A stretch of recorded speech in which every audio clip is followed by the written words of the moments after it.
Hello, sweet parents. Welcome to the When Our Adult Children Walk Away podcast. My name is Dr. Janet Steinkamp, and during each episode of When Our Adult Children Walk Away, I will provide my professional and personal insights, information and opportunities for your self-reflection and growth, tips and tricks to make every day count, and encouragement to keep moving forward. I'm here to help you dig deep and get down to the root causes so that you can find your way out of the darkness to a positive and lasting relationship. Grab your notebook and a pen, settle into your favorite chair, and let's get to it. In this episode, we are going to look at what we call high-risk days. High-risk days. You hear that term a lot when we're talking about how to navigate an estranged relationship. So this could be true for a relationship that's anywhere on the continuum of estrangement. It may mean that you go to a family event and you know your adult child's not going to look you in the eye, will avoid you, and other people around are a little bit on pins and needles because they want to know that there's not going to be any drama. Or they might be looking for drama, and that's not helpful too because we don't want to get egged on into a dramatic interaction with our adult child. Let's talk about these high-risk days and how they're different from regular days. Every day is painful when we have estrangement in our lives. Every day is altered and different and has challenges in it. Some days you don't want to get out of bed. Sometimes you can't even think about the next breath. And some days you're able to put it on a shelf and get through the day with some level of satisfaction. People, it is okay to have a good day. It is okay to laugh, to think something's funny, to notice how beautiful the flowers are in the spring.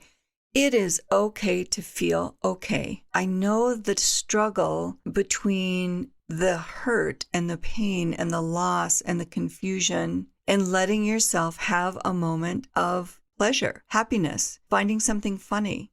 It's important that we do those things to keep the tough times in check, right? We don't want to catastrophize. There's a great episode out there. I think it's great. Go out and listen to that episode. I think it might be helpful to you. So what is a high-risk day? High-risk days are things like regular holidays. That's why I'm putting this out now, because we have our spring holidays coming. We talk a lot about this in the fall before the winter holidays. But in the spring, we have some pretty key holidays, right? We have Easter, big family day if you celebrate Easter. There are some other religious celebrations in the spring. There are some cultural celebrations that come up that are very family-based that are going to be difficult or high-risk days. We have Mother's Day, Father's Day, big trigger days. Birthdays, both ours and the adult child's or our grandchildren's. Any family gathering can be difficult.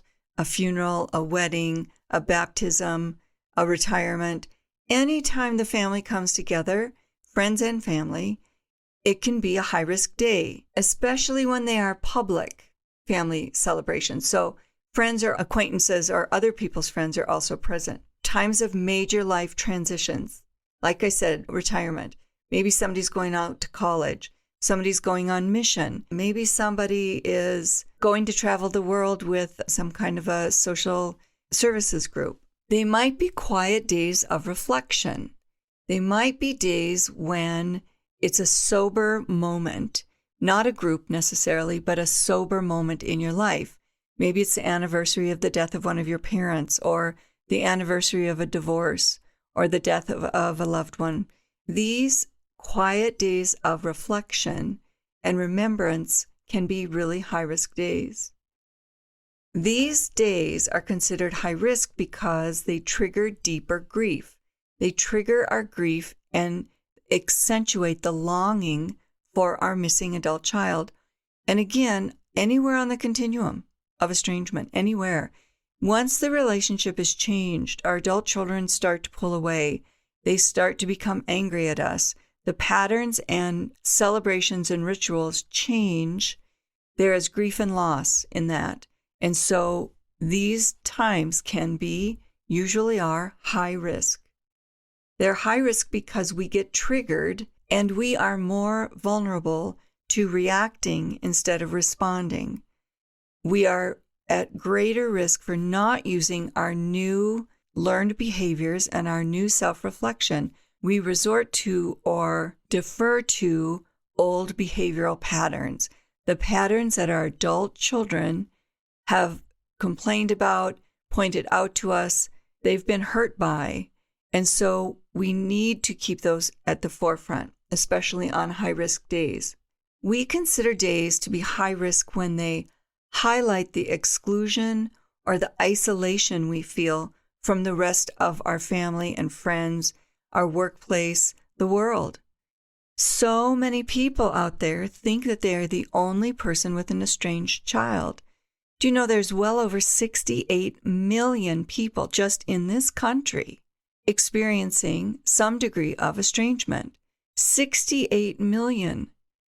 25% of our population. So anytime you're in a grocery store, think about that. 25% of the people in that grocery store with you are walking through an estrangement. 25% of the people sitting in your faith-based worship group are experiencing an estrangement. People at work. We just don't talk about it. We don't share it. So know that you're not alone. And on these high-risk days, you can feel even more isolated. And it feels like sometimes a spotlight is showing down on you because your adult child is the one not in the room. If it's a family gathering and it includes some sort of meal or celebration around food, it means your adult child is the one missing at the table.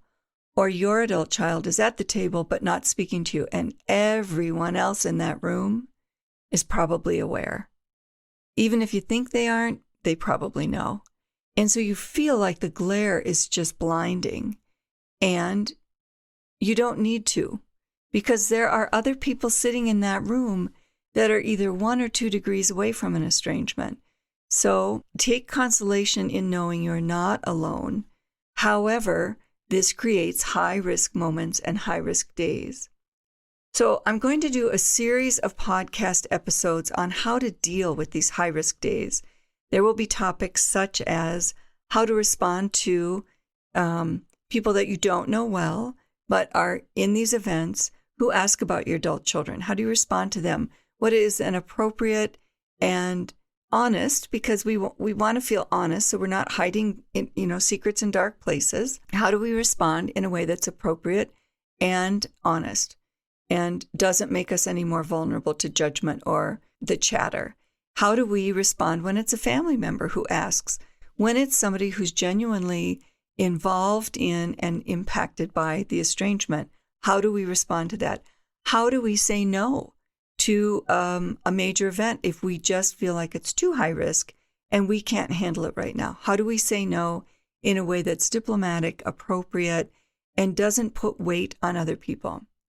We have to remember that in the background, our adult child hears things just like we do. And what we want them to hear is that we are changing our behavior. We're holding ourselves accountable.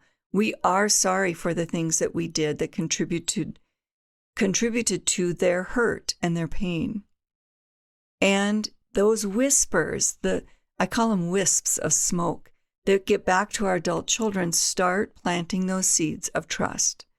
That is how our adult children learn most often that we are making these initial changes, and they begin to listen differently. Let's shift gears a little bit here. I want to talk about why it's important that we recognize our high-risk days and why we have a plan. Why do you hear people talk about, do you have a plan? What's your plan to get through? What are you going to do differently? Are you ready? It's important because we need to pay attention to our level of emotional regulation. Are we in control of our emotions? And under most circumstances, we are. It's the trigger days that are different. That's why we need to make sure we have a plan. So how do we get ready? How do we get ready for these days? Well, we start thinking about setting boundaries. What are the boundaries? Okay, I'm going to go to the family event, but maybe for a couple hours this year instead of 7 hours. We start learning about emotional spirals and how to avoid them. How do we know the red flag of an emotional spiral? How do we see it coming? How do we recognize it? And then how do we accommodate it so we don't go down the black hole? We can have a plan to ensure that we reduce our loneliness and isolation. We can create in that plan coping mechanisms to maintain a sense of control and over the messaging, what other people are saying. Again, we have to remember that our adult children are out there listening and people are saying things about them. It took me a long time to recognize the fact that the more I complained about my daughter and her decision to step away, the more I was complaining about my daughter. And it was much more effective for everyone when I found a way to be constructive and to talk about the situation in a way that didn't point fingers, it wasn't blaming, it wasn't angry, it didn't put my daughter in a tough spot should she decide to come back. I didn't know at the time if they'd reconnect. Your adult children will have to walk back into your circumstances. They need to do it with as much safety and security and with their head held high. So we don't want to do anything that makes that more difficult when we try to reconnect. Having a plan to manage high-risk days creates some kind of a fence around loneliness and isolation, gives us more of a sense of control. It helps us create new traditions. The old traditions were not working in some way or aren't working now in some way. I am a huge proponent of going on vacation. So if an event is coming up, people are coming to town that it's going to be difficult, or you can see those things coming, go on vacation, legitimate vacation. Go someplace you've always wanted to go. People can't question it because it's someplace you always wanted to go. And it's a legitimate vacation. It's the timing that might serve you better and frankly might serve your adult child better. Give them space to be with other people that are in common to you and do that in a way that doesn't feel like they're waiting for you to walk around a corner, right? You get rid of all that. You take care of that for you and your adult child. And then minimize opportunities for conflict. If you know you're going to an event where your adult child is going to be present, and it's likely that they may come at you publicly with anger and some sort of emotional explosion. Remember, these are also trigger events for them. So if you're concerned they're going to be triggered, then you need some strategies around that to minimize the opportunity for conflict. All of this work that we do around these high-risk days is to ensure that our opportunity to reconnect, to reestablish lines of communication, and ensure long-term healing when we have an opportunity to reconnect. We're strengthening that opportunity. We're making sure, protecting, reducing the threat to the ability to reconnect and extend the long-term healing. And really, we're taking care of ourselves. We are making sure that we are not exposed to any more trauma ourselves. I mean, the estrangement is a trauma all by itself. And there is PTSD involved in the trauma of estrangement. And there are long-term ongoing hurts that we feel, the injury.